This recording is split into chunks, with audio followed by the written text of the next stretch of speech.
Warning, despite being branded as a quick smash, this video might go on longer than typical quick smashes go on for. I have a lot of things to talk about, more than I thought I would, so please bear with me.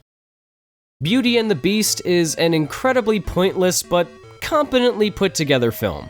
Now, I'm not talking about the original. The animated version isn't just one of my favorite Disney movies, but it's also one of my favorite movies in general. So when I heard that Disney was going to be remaking it in live action, I probably should have been excited since it was one of my favorite movies of all time being brought back to the big screen in a whole new way. But since it was Disney, one of the most creative and inventive companies in the world, I just saw it as a lazy way of making money.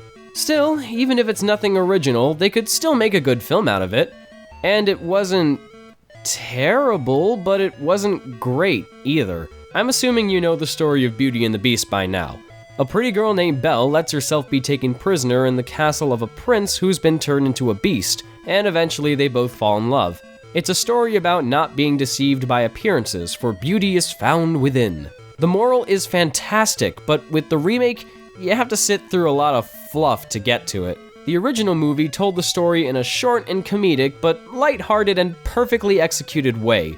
The remake adds some new stuff to try and add to the story, but none of it does. There's a scene where Belle and the Beast use a magical book to teleport to Paris, and they just happen to appear in the room where Belle's mother died from the plague. I'm supposed to be emotionally invested, but why do we need to know how Belle's mother died? Plus, we never see them use that book again, or even mention it, so it's even more pointless. You know, would have come in handy when your father was in danger, Belle. Just saying. A lot of the smaller changes made to the story are a bit confusing as well, like how Belle's father Maurice gets lost in the woods. In the original, he's entering an invention of his into a competition. In the remake, he's going out to get Belle a rose. That's already so painfully on the nose with the flower being such an iconic image of the film, but why does Maurice need to go through this much effort just to get it for her? Aren't there flower shops in the town that have plenty of roses available? There's some new songs too, but they're nothing to write home about. They all sound like something out of Gallivant. In fact, I dare even say that the entire Gallivant soundtrack is much better than all the new songs combined. They're boring, they don't contribute to the plot, and they all sound the same. That solo number the Beast sings after Belle leaves? You could have used the reprise of If I Can't Love Her from the Broadway version instead. It's better written, more impactful, and it works for the scene.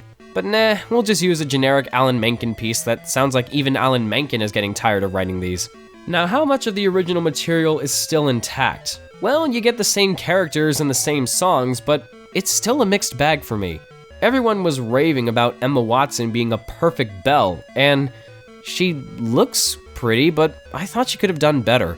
And don't get me started on her singing. I wasn't expecting Audra McDonald levels from her or anything, mostly because Audra McDonald plays a different part in the film, but she sounds so bored. She doesn't bring enough character to her performance, she just does it as a performance, and that's it. Everyone else does an okay job. Josh Gad can't seem to get out of his snowman from Frozen performance though, and Ewan McGregor's French accent is even more obviously fake than the original.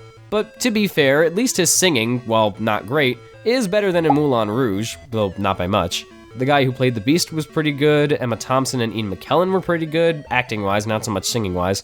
But the best performance throughout the whole movie was Gaston. Though he's a bit too evil sometimes, it's very fun to watch. I'm sure a lot of you are tired of me comparing this film to the original, but can you blame me? The original was such a classic, and even the remake realizes this. Because there are times where this movie really tries too hard to be the original. It opens the same way, the village scenes are almost note for note, it even ends with the same pop version of the title song.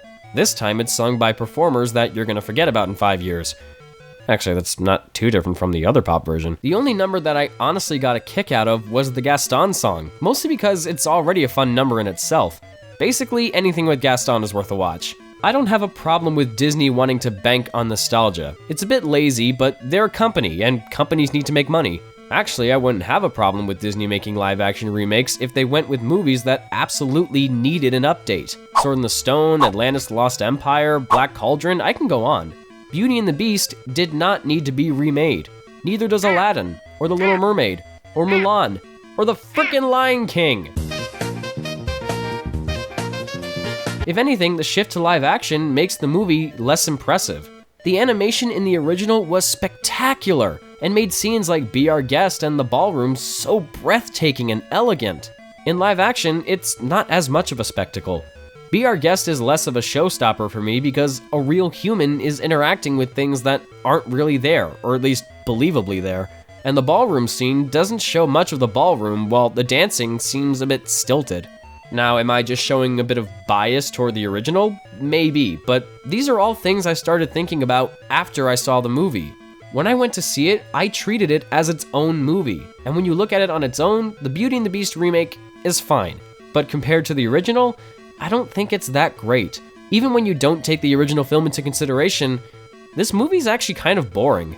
Nothing really impressed me, and there were just too many scenes of talking and singing that didn't add anything to the story.